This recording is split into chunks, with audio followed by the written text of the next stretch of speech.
이 시간 하나님께서 우리에게 주신 말씀 구약성경 여호수아 3장 1절에서 6절까지의 말씀인데요. 우리 저 여러분 한 절씩 교독하시고 마지막 6절 한 목소리로 봉독하겠습니다. 제가 먼저 1절 말씀 봉독합니다. 또 여호수아가 아침에 일찍 일어나서 그와 모든 이스라엘 자손들과 더불어 시딤에서 떠나 요단에 이르러 건너가기 전에 거기서 유숙하니라. 사흘 후에 관리들이 진중으로 두루 다니며 백성에게 명령하여 이르되 너희는 레위 사람 제사장들이 너희 하나님 여호와의 언약궤 매는 것을 보거든 너희가 있는 곳을 떠나 그 뒤를 따르라. 그러나 너희와 그 사이 거리가 2,000 규빗쯤 되게 하고 그것에 가까이 하지는 말라.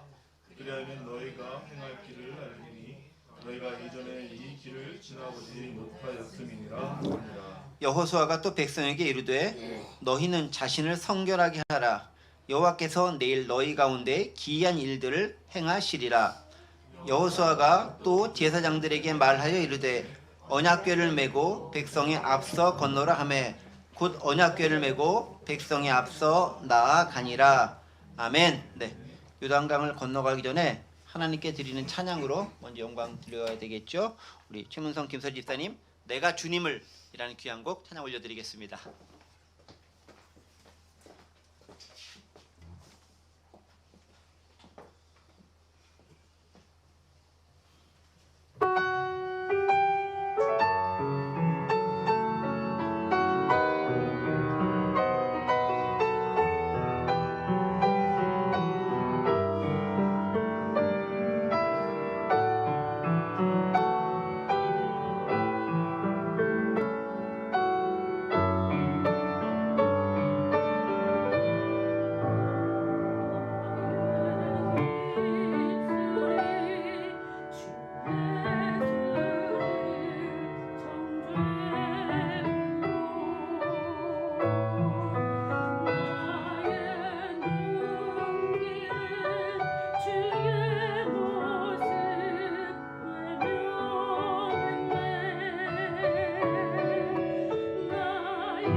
죄로 인하여 십자가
간주와 전주의 이 피아노 소리가 들려오는데 이렇게 옆에서 바로 듣는데 이게 무척 투박하게 들리더라고요. 또 네, 날 것 그대로의 음성과 더불어서 또 신앙 고백을 담은 어떻게 보면 참회 그리고 마지막에 사랑 고백으로 끝나는 그 가사가 우리의 심정을 울리고 또 우리가 어떻게 이 사순절을 보내야 되는지를 한편의 아름다운 곡과 더불어서 잘 표현해 준 것이 아닌가 싶은 생각이 듭니다. 너무 감사하고요. 너무 감동을 잘 주셔서 따로 설교 안 들어도 될 것 같지만 그렇다고 설교 안 하진 않으니까 네, 기대는 놓으시고 같이 이렇게 은혜가 나눴으면 좋겠다 싶은 생각이 듭니다. 여호수아서 강해를 계속 해나가고 있고요.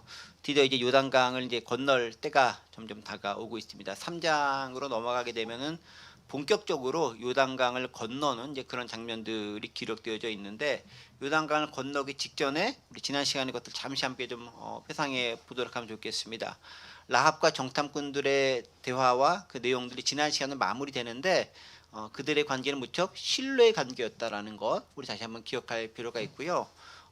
누구 한 명 어겨도 이상할 것이 없는 그런 상황과 형편 가운데 있었지만 그들은 깊은 신뢰 가운데 그들이 했던 말에 대한 책임을 지려는 자세를 보였다라는 것, 또 3일간 산속에 숨어 있으라 그랬는데 저 같으면 미리 막 도망도 갔을 것 같은데 그러지 않은 그 모습들이 얼마나 그들이 철저하게 신뢰하며 상대방에 대한 깊은 하나님의 마음을 품고 바라고 있었다라는 것들을 발견할 수 있는 것 같습니다.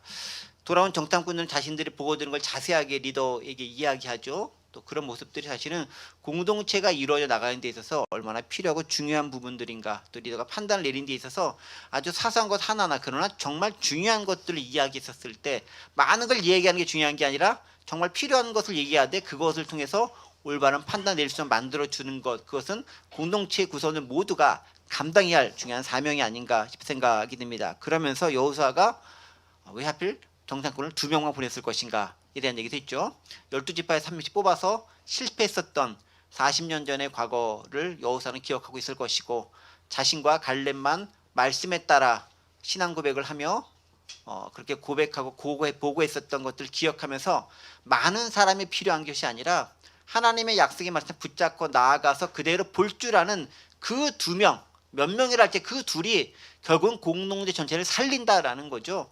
12명 가가지고 다른 사람 다 부정적 얘기해서 40년 동안 방하게 만들었지만 2명이 갔지만 제대로 보고 와서 여리고성을 정복할 수 있다고 한다면 12명 숫자가 중요한 것이 아니라 하나님의 말씀에 따라 살아가는 삶의 모습이 얼마나 중요하고 아름다운 것인가 하는 부분들을 우리는 기억할 필요가 있다는 것 함께 기억할 필요가 있습니다.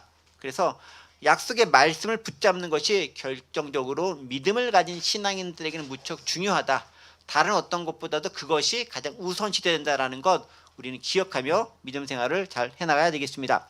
자, 그렇게 정탐꾼과 라합의 관계가 끝나고 정탐꾼들은 돌아와서 여호수아에게 보고를 하게 됩니다. 그리고 보고를 들은 여호수아는 이제 마음의 결단과 결심을 하게 되죠. 이제 보고도 들었겠다. 또 그들의 보고에 의하면 거기 있는 여리고성에 있는 많은 사람들이 이 백성과 하나님께서 두려워하는 마음, 그들의 간담이 녹아내렸다라고 하는 그 마음, 사기가 뚝 떨어졌다는 말을 듣고 반대로 이스라엘 백성들은 사기가 충천되었을 것입니다. 이제 가서 점령하는 일이 남았겠죠. 바로 그 장면이 오늘 본문 3장부터 시작이 됩니다. 3장 1절 말씀 제가 읽어보겠습니다.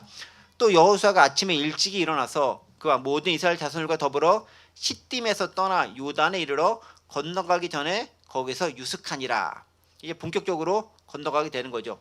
보고를 들은 다음에 이제 그 다음에 어느 정도 회의가 있었을 거라 생각되지만 그 장면들은 생략이 되어져 있어요. 그러면서 이제 바로 결정해서 떠나는 장면으로 그 상황이 빠르게 전환되고 있습니다. 성경에는 기록되어 있지 않겠지만 뭐 보고하고 또 그걸 가지고 또 이렇게 지도자들끼리 또 회의도 했었고 막 그런 절차가 있었겠죠. 아예 없던 건 아니겠죠.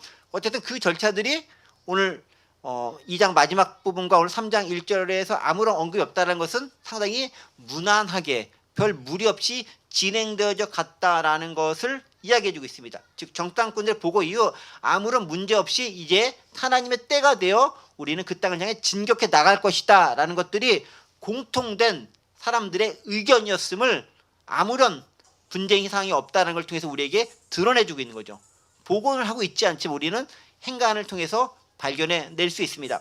자, 그런데 여호수아의 모습이 좀 특별한 것이 하나 있죠. 1절 보면 또 여호수아가 아침에 일찍이 일어나서, 어쩌면 저와는 정반대의 삶을 사는지 모르겠어요. 여호수아는 상당히 아침형 인간이면 분명한 것 같아요.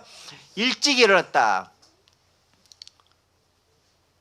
여호수아가 지도자로서의 모습이 여기서 드러나는 것 같아요. 그러니까 뭐 꼭 아침에 일찍 일어나야 된다, 늦게 일어나야 된다는 것이 아니라 다른 사람들보다 미리 앞서서 준비하는 모습이 그 가운데 들어가 있는 거죠. 사실 이스라엘 전체 백성에 대한 책임을 모세 이후로 그가 맡고 있는 거잖아요. 얼마나 부담이 그간에 크겠습니까? 사실 잠을 자도 제대로 못 잘 것 같은 생각이 들고요. 잠이 오겠습니까? 또 오더라도 피곤해가지고 금방 깨거나 그러지 않겠습니까? 그러다 보니까 일찍 일어나야지 라고 결정 일찍 일어나는 것이 아니라, 이건 제 뇌피셜이에요. 일찍 일어날 수밖에 없는 그 마음의 상태가 표현된 것이 아닌가 싶은 생각이 듭니다. 어쨌든 지도자로서 다른 사람들보다 먼저 일어나서 준비하는 모습을 보입니다. 일어나서 그 다음에 무엇을 합니까? 백성들과 더불어 무엇을 하죠? 1절 하반절 보시오. 그가 모든 이스라엘 자손들과 더불어 시딤에서 떠나 요단 이르러 건너가기 전에 거기서 유숙하니라. 여기서 중요한 단어가 하나 있습니다. 어떤 동사를 봐야 됩니까? 그와 모든 이스라엘 자손들과 더불어서 다 같이 더불어서 어떻게 했죠? 시딤에서 떠나다. 떠나다라는 단어. 떠나다라는 말이 무척 우리가 주의 있게 봐야 할 단어라는 것을 알 수 있습니다. 떠나는 것이 중요하죠. 영어로 보면 set out from 시딤이라고 되어져 있습니다. 지금까지 그들이 머물렀던 곳에서 떠나서 진격을 하는 것이 필요하다는 거죠. 떠나다라는 것은요, 새로운 곳을 가기 위해서는 지금까지 있었던 곳, 이전 장소에서 떠나거나 이격을 해야만 가능합니다. 떠남이라는 것은 새로운 삶을 위한 기본 전제 조건이 됩니다. 떠남이 없으면 새로운 것도 발견할 수 없는 거죠. 새로운 게 우리를 찾아온다기보다는 새로운 것을 찾아 떠나는 우리의 결단과 행함이 있었을 때 그 새로운 것은 나에게 다가올 수 있다는 것을 이야기합니다. 그래서요, 성경을 보면 참 많은 부분들이 뭔가가 내게 다가왔다라는 의미보다는 내가 떠났다라는 것에 대해서 많이 이야기해주고 있어요. 여러분, 그 창세기 12장 아브라함 사건 기억하시죠? 여기 이제 창세기 12장도 나올 텐데 벌써 나왔네. 네. 떠남의 모티프가 나오지 않습니까? 1절 여호와께서 아브라함에게 이르시되 너는 너의 고향과 친척 아비의 집을 떠나 내가 내게 보여줄 땅으로 가라. 떠나서 가라는 거죠. 그냥 가는 게 아니라 떠나야 갈 수 있다는 거죠. 그래서 5절에서 아브라함이 순종하는 모습이죠. 아브라함이 그의 아내 사레와 조카 룻과 하란에서 모은 모든 소유와 얻은 사람들 이끌고 가나안 땅으로 가려고 떠나서 마침내 가나안 땅에 들어갔더라. 떠남이 있어야 목적지에 들어갈 수 있는 거죠. 근데 우리의 심정과 우리의 일반적인 마음은 떠남에 대해서 머뭇하고 주저하려는 경향이 있습니다. 왜냐하면 떠난다라는 것은요, 익숙한 것과 결별해야 함을 의미하기 때문에 그렇습니다. 익숙한 것은 신경 쓰지 않아도 돼요. 제가 오늘도 익스교회 가서 예배인도 설교하고 왔는데 거기서 예배인도 할 때는 온 신경을 집중합니다. 일단은 낯설고 하나를 내가 딴 생각을 잘못하는 순간 예배 순서가 익숙하지 않기 때문에 엇나가게 할 수도 있습니다. 제가 설교만 하러 간 게 아니라 예배 전체를 인도하는 거기 때문에 이게 온 집중을 하지 않으면 안 돼요. 그래도 실수를 해요. 네. 근데 우리 교회에서 실수를 하면은 실수가 아닌 것처럼 넘어가고 웃고 넘어가서 이게 진행하는데 남의 교회에서 실수를 하면 이거는 무척 마음이 불편해지는 거예요. 그 다음에는 모르는 상태가 안 돼 갔으니까. 익숙한 것이 아닌 것은 힘들고 피곤하게 삶을 만든다라는 거죠. 그런데 그것도요, 처음에 할 때 다르고 두 번째 할 때고 세 번째 할 때 다른 것 같아요. 제가 작년 11월에 한 번 갔었고 10월에 11월에 갔었고 올해 이제 벌써 2월 3월에 한 번 갔으니까 몇 달 사이에 한 3번을 연속으로 간 거거든요. 그러다 보니까 상당히 익숙함이 느껴지기 시작했습니다. 처음보다는 좀 마음이 편해진 것이겠죠. 그래서 떠남이라는 것은요, 익숙함과의 결별이 있지만 새로움을 얻을 수 있는 당연한 전제 조건이 된다라는 것입니다. 그래서 떠남을 너무 두려워하지는 말아야 됩니다. 부학한 오늘도 언제나 떠날 수 있다라는 생각과 마음가짐을 가지고 이곳에 생활하고 있어야 될 것 같아요. 특히 선교사들은 그런 사명 가지고 있잖아요. 언제 짐 쌀지 모르는 삶. 네. 그래서 항상 이스라엘 백성들의 삶이 광야의 삶이 그거였잖아요. 그들은 항상 텐트 짊어지고 사는 삶이었잖아요. 그러니까 거주자로서의 삶이 아니라 떠나기 위한 삶을 살아가고 있는 거죠. 텐트 치고 또 텐트 접고 이거 하는 삶, 장막을 지는 사람의 삶이 아니었습니까? 바로 그게 어쩌면 우리의 정체성일 수 있다. 기독교의 정체성, 하나님께서 떠나라 하면 떠날 수 있는 삶, 그리고 거기에 정착해 하면 정착할 수 있는 삶, 그게 하나님께서 우리에게 부여하신 삶의 정체성의 모습이다는 것도 우리는 기억할 필요가 있습니다.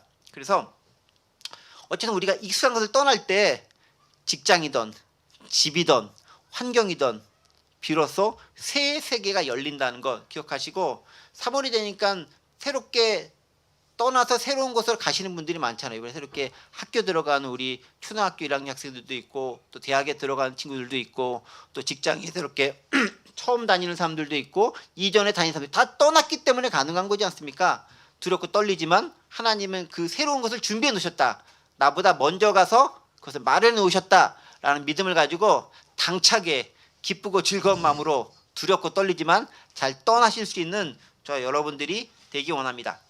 자, 그렇게 여호수아가 전체 백성들을 이끌고 시딤에서 떠나서 이제 요단이라고 하는 요단 강을 건너야 이제 가나안 땅에 들어가게 됩니다. 그 요단 강을 앞에 두고 유숙을 하게 되죠. 자, 그러면서 유숙했을 때 그 여호수아 백성 전체가 그 진을 치며 유숙을 했었고, 그 다음부터 이제 몇몇 부류의 사람들로 나누어집니다. 어떻게 나누어지느냐? 일단 최고 지도자 여호수아가 있고요. 그 다음에 중간 지도자쯤 되는 관리들이 있습니다. 그리고 영적인 부분을 이끌어가는 제사장들이 나옵니다.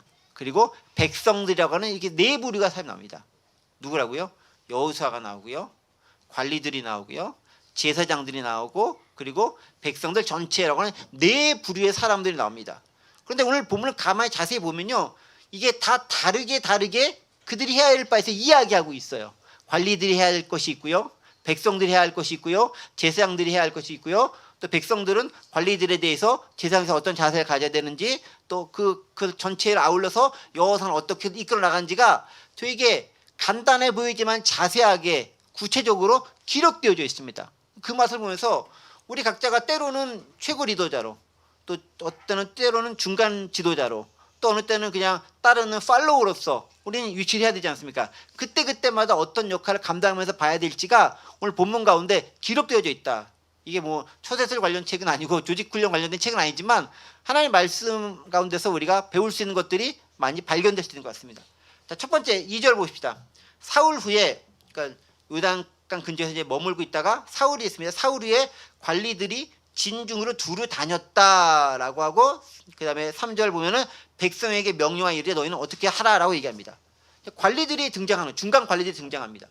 여호수아라는 최고 책임자가 있고, 그 여호수아를 도와서 일을 처리해주는, 실행해주는 중간 관리자들이 있는 거예요. 회사에서도 사장만 있는 게 아니고 뭐 이제 부장, 이하, 과장, 차장 뭐 다 있지 않습니까? 이런 관리자들이 있는 거죠. 사원만 있는 게 아니라 다 있는 거죠. 그들이 하는 일이 있다는 거죠. 어떤 일을 했느냐? 2절 보세요. 사울 후에 관리들이 진중으로 두루 다녔다라고 했습니다. 여호수아는 아침 일찍부터 일어나서 모든 걸 한번 살펴보고 계획을 하고 전체에 대한 마스터 플랜을 짭니다. 그 다음에 그 짠 것을 가지고 관리들을 불러다가 회의를 했겠죠. 회의했던 말은 없겠지만, 왜냐하면 이들이 전달자 역할을 하고 있는 거거든요. 이제 3절 보면 전달자 역할을 하는데, 그 전달자가 내가 하고 싶은 전달하겠습니까? 여호수아로부터 지령을 받았거나, 지령이라는 말 쓰긴 그렇지만 어쨌든 여호수아로부터 어떤 말을 들었거나, 혹은 회의를 통해서 어떤 결정의 사항들을 백성들에 전달하는 역할, 이거를 바로 중간 관리자들이 하고 있다는 것을 발견할 수 있죠. 그러니까 백성들을 관리한다는 입장에서 이 관리들은 진중에 두루 다니면서 백성들이 요동하지 않고 일사불란하게 실제로 움직일 수 있도록 그 역할을 하고 조정하는 역할을 한다는 겁니다. 근데 보세요. 우리는 지금 이 이스라엘 백성들이 이제 넘어가려고 했을 때 언뜻 생각하기에 뭐 몇 명쯤 넘어간다고, 건너간 거라고 여러분 생각하십니까? 뭐 한 수백 명 정도? 수백 명 정도만 돼도 인원이 엄청나게 많죠. 저는 지금 여기 있는 인원들을 이끌어 나가는 것도 제 실력이 벅차다 싶어가지고 막 헥헥거리고 있는데, 여기는 수백 명 정도가 아니에요. 수천 명? 아니에요. 수만 명? 아니에요. 수백만 명은 됩니다. 이스라엘 백성들이 애굽에서 나왔을 때 장정만 60만이라고 했어요.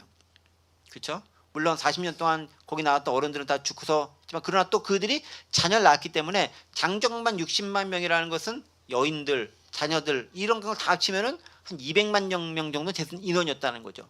그 정도 인원이 지금 광야에서 움직이고 있는 거예요. 여러분 200만 명이 움직이는 거예요. 잠실운동장 꽉 잡아야 3만 명인데 200만 명이 움직이니까 이거는 뭐 엄청난 게 움직이는 거죠. 그러니까 나라 전체가 왔다 갔다 그런 상황인 거죠. 그러니까 관리들이 그냥 다녔다라는 것이 관리 몇 명이 왔다 갔다 했다 그 정도 차원이 아닌 거예요. 그러니까 여호수아를 정점으로 조직적으로 체계적으로 뭔가 짜여지지 않으면 그게 일사불란하게 절대 움직일 수 없는 그런 조직인 거예요. 우리 여기 답사 같은 답사랜드 어디 기독교 유탐방 가가지고 한 열 몇 명 가더라도 이거 하나하나 챙겨서 가기 쉽지 않고 있다면 어딨어 어디 숨었어 막 찾고 막 이럴 수 있는 건데 이게 수백만 명 움직이는 거잖아요. 얼마나 어렵습니까? 그 역할 지금 하겠는데 중간 관리가 무척 중요한 거죠. 이들이 뭐랬냐 진중에 두루 하나하나 다 다니면서 이렇게 했다라는 거예요. 그냥 가만히 서가지고 여호수아 명령이가 그 자리에 서서 한 게 아니라 이들이 직접 다니면서 하나하나 체크하고 정리하고 부족한 건 뭔지 필요한 건 뭔지를 다 연결해준 역할을 중간 관리자들이 다 감당했다는 거예요. 이게 무척 중요한 거예요. 회사에서도요 부장, 과장, 차장 대리는 이게 관리자에 속하진 않죠? 네, 과장부터 이제 관리자 좀 아니에요? 잘 모르겠어. 어쨌든 그 정도쯤 되는 사람들이라는 거죠. 네. 대본지가 않아서 전 잘 모르겠어요. 뭐 그 정도 되는 사람들이 이 관리자 역할 지금 하고 있는 거예요. 일을 혼자 하는 게 아니죠. 서로 나누어 자신의 맡은 일을 감당하고 수행했었을 때 비로소 그 효과가 빛을 발하게 되는 것입니다.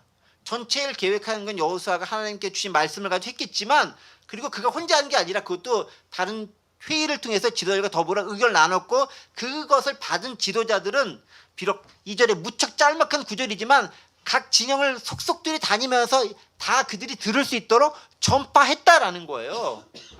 그런 움직여주는 실행하는 실천력 있는 누군가의 손길과 발길이 있었을 때 그 조직은 돌아가는 거예요. 되게 중요한 거죠. 그리고 아마 제가 볼 때 이건 광야 40년 동안 헤매면서 많이 훈련했을 거예요.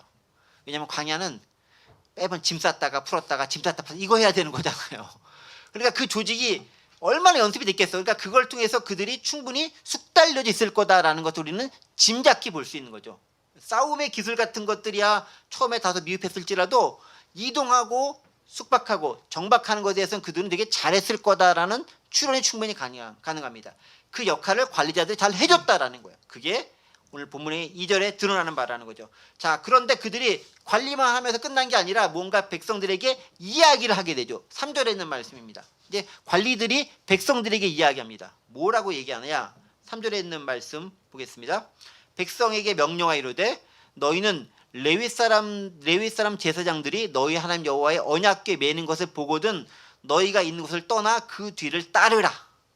첫 번째 것이고요. 두 번째 것도 4절에 얘기합니다. 그러나 너희와 그 사이 거리가 2000규빗쯤 되게 하고 그것에 가까이 하지는 말라라고 하면서 두 가지 것을 백성들에게 전달합니다. 여호수아가 직접 전달하는 게 아니라 누가 하죠?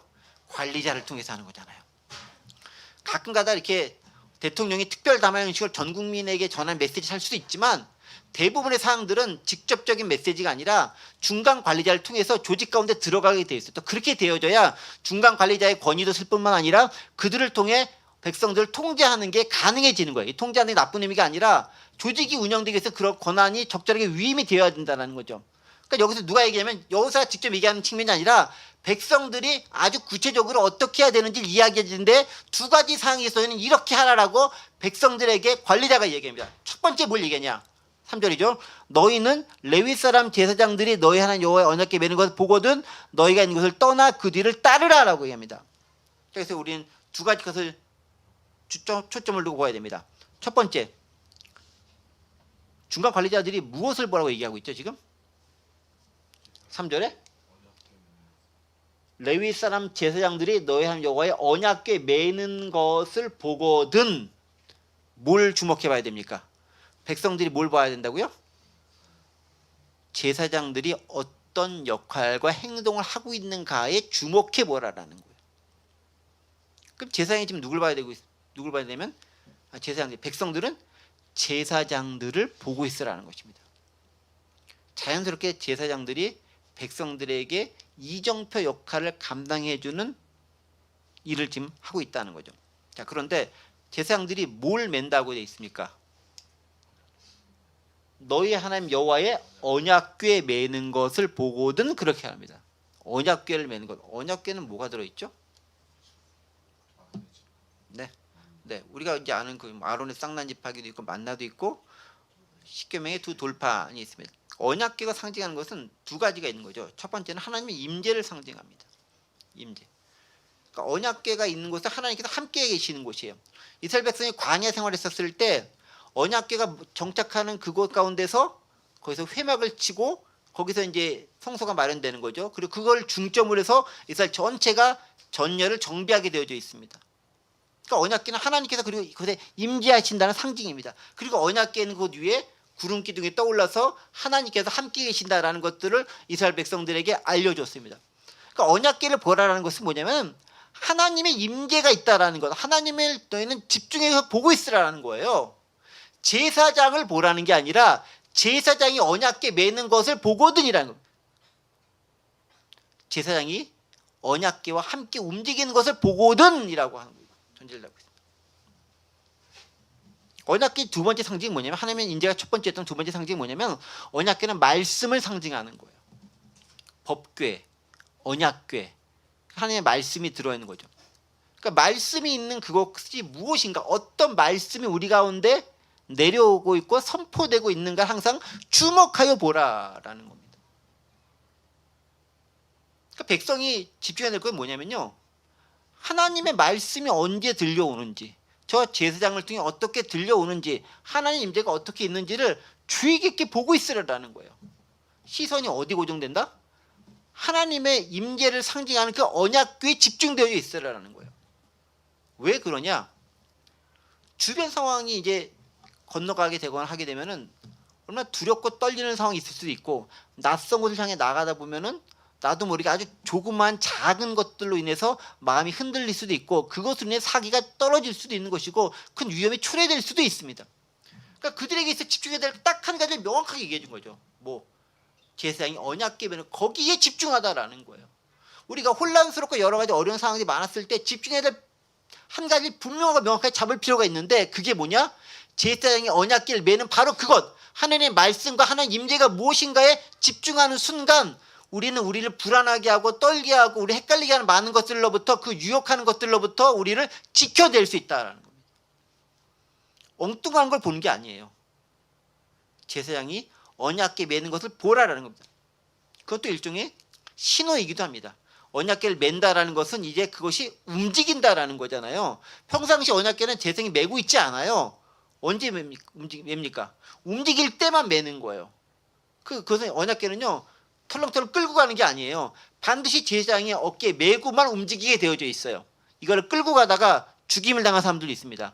달구지 같은 데 이렇게 싣고 가다가 쾅 해서 떨어져가지고 해서 다 죽고 뭐 이런 케이스들이 있어요. 말씀은 그렇게 내가 어깨에 짊어지고 가는 건데 그 역할을 제사장이 감당하는 겁니다. 그러니까 제사장이 말씀을 제대로 짊어지고 그 제 말씀이 어디로 움직이는지를 백성들은 항상 주의 깊게 바라보고 있어야 되는 겁니다. 굳이 오늘날 적용한다면은 여러분들은 말씀이 어떻게 선포되어져 있고 하나님께서 주시는 말씀이 어떻게 어떤 방향으로 나아가고자 하는지를 설교자라든가 또 제사장과 오늘날의 목사를 같다고 얘기할 수는 없지만은 그 부류를 통해서 선포되는 걸 통해서 우리가 주의 집중해 볼 필요가 있는 거죠. 그래서 그 방향성을 갖고 나아가야 되는 겁니다. 그런데 제사장이 딴짓한다. 그럼 이제 여호수아로부터 징계를 받겠죠. 하나님 또 직접 징계를 내리시겠죠. 어쨌든 성도가, 백성들이 봐야 할 것은 언약궤를 매는 제사장에게 달려져 있다라는 것 기억할 필요가 있습니다. 자, 그리고 그것을 보거든 있는 것을 떠나 그 뒤를 따르라 여기입니다. 언약궤가 움직이면 그것을 따르랍니다. 네가 있는 것을 떠나서 따르라라고 얘기했습니다. 있는 곳을 떠나야 된다는 것. 영어로 보니까요, move out from your position. 네 자리로부터 움직여서 떠나라라고 얘기하고 있습니다. 우리가 지향해야 할 목표가 무엇인가에 대해서 또한 이야기해주고 있는 거죠. 목표가 분명하다면 그 다음에 뭐 됩니까? 떠나서 따라야 한다. 따라야 한다. 영어로 보세요. Move out from your position and follow it. 그것을 추종해라, 따라가라 라고 얘기합니다. 저는 이 말씀을 보면서 그게 생각이 났어요. 예수님께서 제자들을 부르시는 장면과 너무 흡사한 겁니다. 마태복음과 마가복음에서 예수님 제자들을 부르시죠. 갈릴리 해변가에서 베드로, 안드레, 야고보, 요한을 부르셨을 때 너희는 다 버리고 나를 따르라 라고 얘기합니다. 그때 그들은 어떻게 합니까? 가지고 있던 거 다 버리고 자기 위치를 떠나서 예수님을 따라갑니다. 그러니까 제자들이 예수님을 따랐던 것처럼 백성들은 언약궤를 맨 제사장들을 보면서 그걸 따라가는 거예요. 근데 제사장을 따라가는 게 아니라 정확히 얘기하면 언약궤를 따라가는 거죠. 거기는 말씀이 있는 곳을 따라가는 것입니다. 그 말씀을 따라가는 거죠. 그게 제자의 삶입니다. 그 제자의 삶의 모습이 여기서도 드러나고 있는 거죠.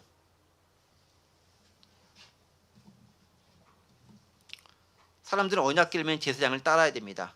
말씀을 따라 사는 삶을 살아야 한다는 것을 우리에게 얘기해주고 있고요. 다른 것 집중하는 게 아니라 그 말씀이 어떻게, 언제, 어디서, 어떤 방향으로 울려 퍼지고 지시하고 있는가를 보면서 그걸 따라가야 하는 게 제자의 삶이다, 백성의 삶이다라는 것을 이야기해주고 있습니다.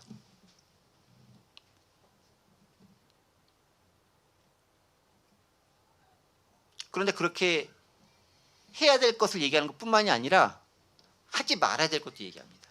4절 말씀 보세요. 독특합니다. 그러나 너희와 그 사이 거리가 2000 규빗쯤 되게 하고 그것에 가까이 하지는 말라.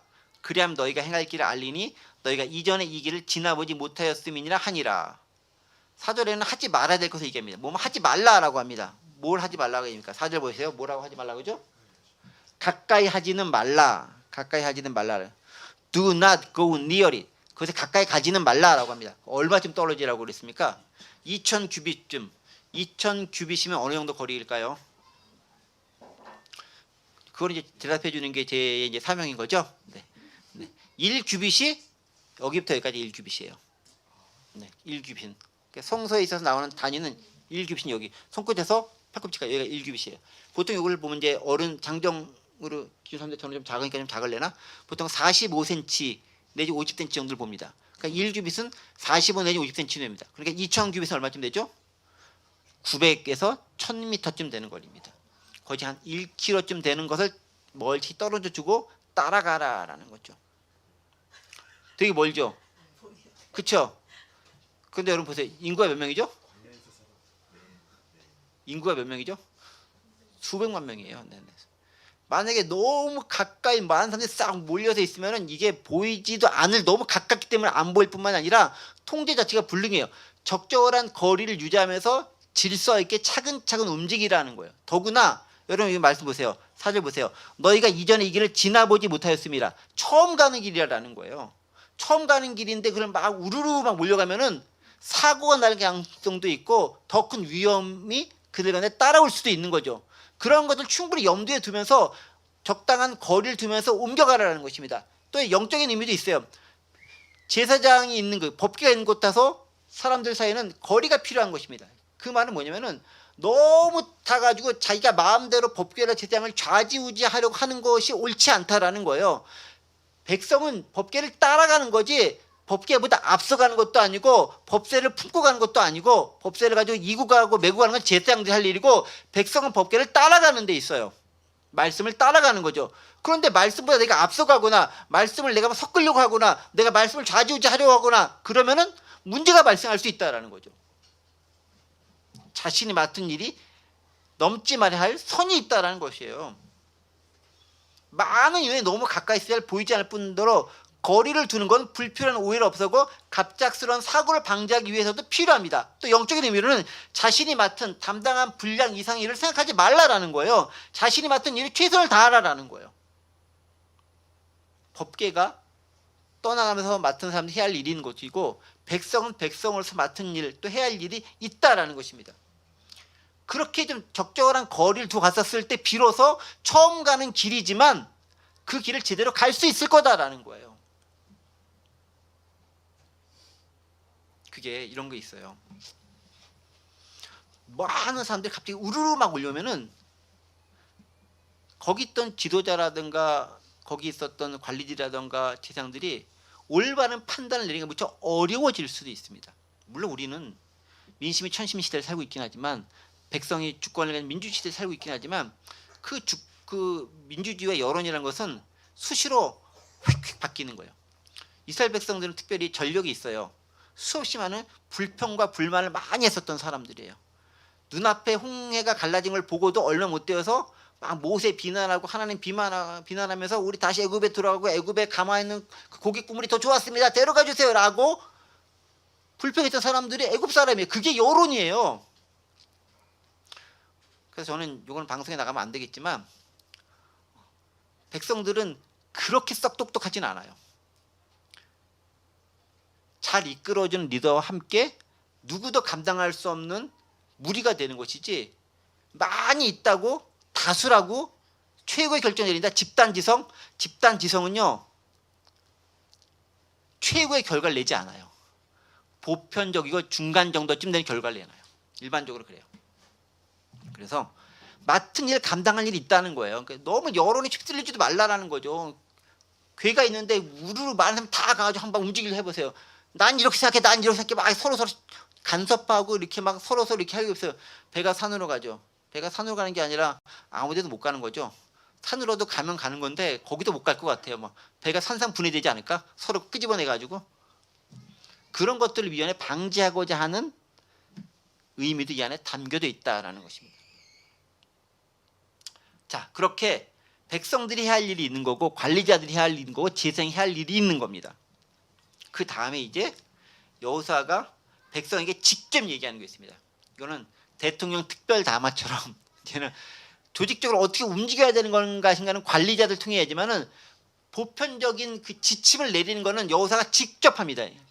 하나님께서 너희들에게 가장 중요한 명령이야라고 주신 것들을 직접 전달합니다. 그게 5절에 나오는 겁니다. 5절 말씀 읽어볼게요. 여호수아가 또 백성에게 이르되 너희는 자신을 성결하게 하라. 여호와께서 내일 너희 가운데 기이한 일들을 행하시리라. 이번엔 여호수아가 백성에게 직접 얘기하죠. 아까는 여호수아가 관리들이 얘기하고 또 제사장들 따로 이렇게 이번엔 백성에게 여호수아가 직접 얘기합니다. 뭘 얘기합니까? 너희는 자신을 성결하게 하라. 성결하게 하라. 영어로 보면 consecrate yourselves라고 되어 있죠. 너희 자신을 거룩하게 하라. 세속에서 떠나라라는 세속에서 떠나. consecrate라는 세속에서 떠나라라는 말입니다. 왜 이런 명령을 했을까요? 이제 너희가 새로운 땅에 들어가기 때문에 이전 것을 과감하게 벗어버리라라는 거예요. 세속에서 떠나라는 것은 세속과의 단절하는 삶을 살라라는 의미가 아니라 지금까지 너희가 해왔던 세속에 묻었던 것들을 벗어버려라라는 것입니다. 그러면 거룩하다라는 말은 구별되다라는 말이에요. 원래 거룩하다는 것은 뭐 이렇게 경건한 척하면서 이렇게 뭐 좋은 거 이렇게 이상한 거 있고 뭐 이런 게 거룩인 게 아니라 구별된 삶을 사는 게 거룩한 거예요. 근데 거룩이라는 것은 구별되다는 것이 나랑 성에 뚝 떨어져 가지고 아니 개토처럼 이렇게 산속에 들어가 사는 게 거룩한 것이 아니라 같이 살지만 구별된 모습을 보이는 게 거룩한 거예요. 그러니까 진짜 거룩한 거는요 따로 떨어졌기 때문에 거룩한 것이 아니라 같이 있지만 구별된 모습을 보이는 그것 때문에 거룩한 거예요. 하나님의 임재 방식은 우리가 동떨어져 계시는 것이 아니라 우리가 함께하지만 다른 모습으로 계시는 겁니다. 근데 거룩하라라고 하는 것들은 하나님께서 이스라엘 백성들에게 계속해서 일관되게 요구하시던 명령이기도 합니다. 레위기 11장 45절에 있는 말씀을 보겠습니다. 나는 너희의 하나님이 되려고 너희를 애굽 땅에서 인도하여 낸 여호와라. 내가 거룩하니 너희도 거룩할지어다 라고 얘기합니다. 하나님의 속성이 뭐라고요? 거룩입니다. 거룩은 따로 뚝 떨어져 있다는 의미보다는 같이 있지만 구별된다는 측면에서 거룩인 거예요. 그래 하나님의 거룩은 인간적인 거룩과는 완전히 차원이 다른 것으로서의 거룩이겠죠. 완벽한 성스러움이겠죠. 제가 어떻게 감히 표현하거나 묘사하거나 말할 수 없는 뭐 그런 차원이겠죠. 어쩌 하나님 우리에게 말씀하세요. 내가 거룩하니까 나의 백성 너희도 그 거룩을 따라야 한다라는 거예요. 근데 거룩을 따라서 가장 좋은 방법은 뭐겠습니까? 말씀을 보고 따라가는 거고 언약궤를 보고 따라가는 겁니다. 딴 거 안 보고 그걸 따라가는 게 가장 거룩이 되는 중요한 방법이다라는 것입니다. 그런데 오늘 본문과 관련돼서는 지금까지 너희가 해오던 방식, 즉 애굽에서 살던 그 방식 떠나버리고 컨시크리트 해버리고, 두 번째 광야 40년 동안 유리방랑하면서 익혔던 그 광야의 방식, 이제 정착민이 되어야 되는 거잖아요. 그거 벗어버리고 떠나버리고 그렇게 하라는 거예요. 그 거룩은 그 두 가지 의미가 있는 거죠. 하나님을 닮아가라는 측면에서 거룩이 있지만, 또 한 가지는 세속의 때를 벗어버리라는 측면에서의 거룩이 있는 겁니다. 두 가지 것이 다 필요하다라는 거예요. 지금까지의 삶의 방식을 벗어버리고 떠나라라는 겁니다. 계속 지금 떠나라는 강조되어 있죠. 그렇게 거룩하라는 것이 하나님께 너에게 원하시는 것들이라고 여호수아가 직접 얘기하는 거죠. 그러니까 이건 뭐냐면 대통령 특별담화 같은 거예요. 직접 이렇게 큰 상황을 앞두고 전 대국민 연설을 통해 가지고 정말 중요한 메시지, 방향성과 같은 메시지를 선포하는 겁니다. 그러니까 이스라엘 백성들이 꼭 지켜야 될 방향성 같은 메시지는 뭔가요? 거룩해지는 거예요. 거룩해지는 거. 다른 말로 하나님을 따라 사는 삶, 하나님의 제자의 삶을 살아가는 것입니다. 세상과 같이 살지만 세상과는 구별된 삶을 살아가는 것이 하나님께 너에게 원하시는 삶의 자세다라는 거예요. 그러니까 구체적인 뭐 이렇게 어떻게 진열을 정비하고 뭐하고 이런 것들은 관리자를 통해 하지만은 큰 원칙 가운데 이야기 준 거는 너희는 거룩하라라는 거예요. 세상에 살지만 세상을 그대로 본받지 않은 삶을 살아라. 세상과는 다른 삶을 살아라라는 거예요. 하나님의 백성임을 세상 사람이 너희가 알 수 있는 삶을 살아라라는, 그게 컨시크리트의 삶을 살아라는 거죠. 그건 여호수아를 통해 직접적으로 백성에게 전달합니다. 하나님의 속성이 그렇기 때문에 그렇게 하라라는 것입니다. 그리고 그것이 우리가 가능한 이유는 우리가 따라야 할 말씀이 있기 때문에 그렇습니다. 법궤를 메고 가는, 언약궤를 메고 가는 제사장이 있기 때문에 그것을 보며 따라가면서 우리는 조금씩 거룩을 향해 한 걸음씩 나아갈 수 있겠다라는 거죠. 그리고 이제 한 가지 더 나오죠. 누가? 여호수아가 제사장들에게 또 뭔가 메시지를 전합니다. 6절 말씀입니다. 여호수아가 또 제사장들에게 말하여 이르되 언약궤를 메고 백성에 앞서 건너라 하매 곧 언약궤를 메고 백성에 앞서 나아가니라. 자, 이제 여호수아가 제사장들에게 원하는 것이 있죠. 무엇입니까? 첫 번째, 언약궤를 메는 것이죠. 제사장의 역할이에요. 제사장은 말씀을 짊어지고 살아가는 게 평생의 역할인 거예요. 제사장이 말씀에서 떠나는 삶을 살면 제사장이 더 이상 아닌 거예요. 말씀에서 벗어난 제사장은 제사장이 아닌 거예요. 언약궤가 가장 중요한 거니까. 설교자도 마찬가지로 생각합니다. 그 다음에 뭐라 합니까? 백성에 앞서 건너라. 이게 이제 부담스럽고 힘든 거죠. 왜냐? 앞서 건너라는 것은 뭐겠습니까? 네가 먼저 줄 수 있다라는 거예요. 지금 어딜 건너가죠? 요단강. 물이 흐르잖아요. 앞서 건너라는 건 뭡니까? 빠져 죽을 수 있다는 거잖아요. 그 누가 합니까? 제사장도를 하라는 거예요. 저는 이 부분에서 관리자들도를 먼저 하라고 얘기하지 않아요. 제사장들을 얘기하라고 합니다. 근데 제사장들이 왜 할 수 있습니까? 말씀을 지고 하기 때문에 하는 거예요. 말씀과 더불어 가면서 그게 가능한 거다. 그리고 말씀이 가는 곳이기 때문에 그것이 물이든 불이든 어디든 행한다라는 겁니다. 누구에 앞서? 백성에 앞서. 그게 이제 사명이라고 생각을 해요. 말씀을 짊어지고 백성에 앞서 먼저 물속에 뛰어들 수 있느냐. 근데 사실 제사장도 사람이잖아요. 뭐 제사장들이라고 뭐 이렇게 기똥차게 처음부터 뭐 이상한 거 아니잖아요. 운 나쁘게, 좋은 건 나쁜지 모르겠지만 운 나쁘게 제사장 가문에 태어나서 제사장 되는 거 아니에요. 내가 다른 가문 태어났으면 그런 일 없잖아요. 유다 가문 뭐 12개 내지 13개 중에 12 내지 13분의 1 확률로 내가 레위 가문에 태어났는데 그것도 레위 가문이라 다 되는 것도 아니고 제사장은 그중에 특별한 거잖아요. 내가 거기 안 태어났으면 되는데 거기 내가 원해서 태어났냐고요. 태어나 보니까 거기인 거잖아요. 그래서 어쨌든 간에 가는데 언약궤 짊어지고 물에 빠져 죽을 수도 있는 거예요. 건너가면 더없이 큰 영광인데 아니면 죽을 수도 있는 일. 그 책임은 누가 진다? 제사장이 짊어져야 된다. 그게 제사장의 몫이다라는 거죠. 그게 일종의 목회자의 사명이 거기 있다라고 생각을 해요. 앞서가서 죽을 수도 있지만 가는 것. 그런데 말씀을 지고 가는 것. 말씀 안 지고 가면 100% 죽는 거예요. 말씀을 지고 가니까 그 말씀과 더불어서 나중에 보겠지만 요단강이 갈라지는 순간이 발생하게 되죠. 그런데 또 이제 다음 시간에 보겠지만 요단강이요 그냥 갈라지지 않아요. 언제쯤 갈라졌을까요? 발을 딱 내딛는 순간 갈라졌을까요? 내딛는 바로 순간도 아니에요. 조금 더 다음 시간 뭐 보시면 알겠지만은 물이 한 발목 좀 잠겨야 돼요. 그냥 이렇게 조그맣게 이렇게 발바닥으로 또 물만 딱 받는다고 되는 게 아니에요. 성경을 자세히 보면은 그게 쉽지 않아요. 네. 아무 일도 안 생긴 애가 한동안 이루어져야 되는 거예요. 모세가 홍해 가를 때 짠 이거 아닌 거 아시죠? 제가 여러 번 얘기했잖아요. 네. 갑자기 지팡이 딱 든다고 쫙 이거 아니에요.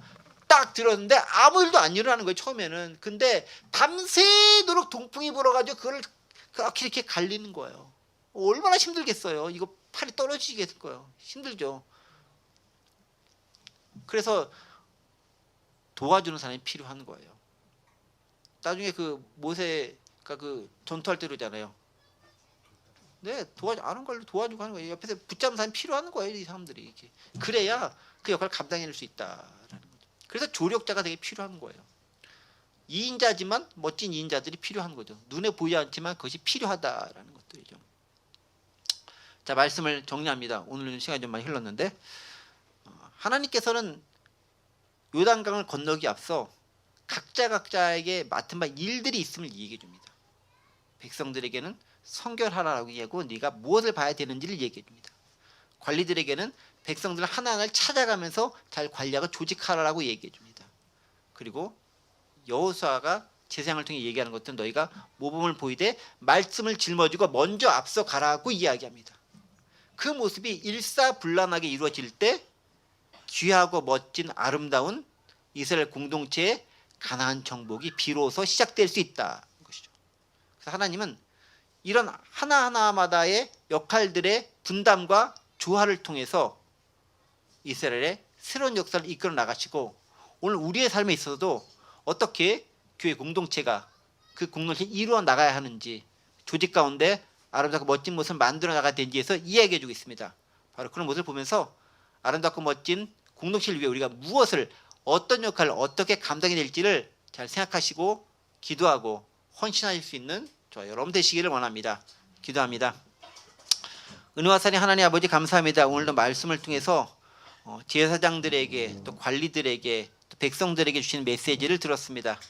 각자마다 해당되는 상황이 있을 것인데 그 말씀 앞에 순종하게 도와주시고 무엇보다 하나님의 임재와 말씀을 상징하는 그 언약궤에서 떠나지 말게 하시고 그래서 집중하는 삶을 통해 하나님의 인도하심을 따라 살아갈 수 있도록 도와주옵소서. 주의 말씀에 순종하는 저희가 될 수 있도록 인도하여 주옵소서. 감사드리며 예수 그리스도의 이름으로 기도하옵나이다. 아멘.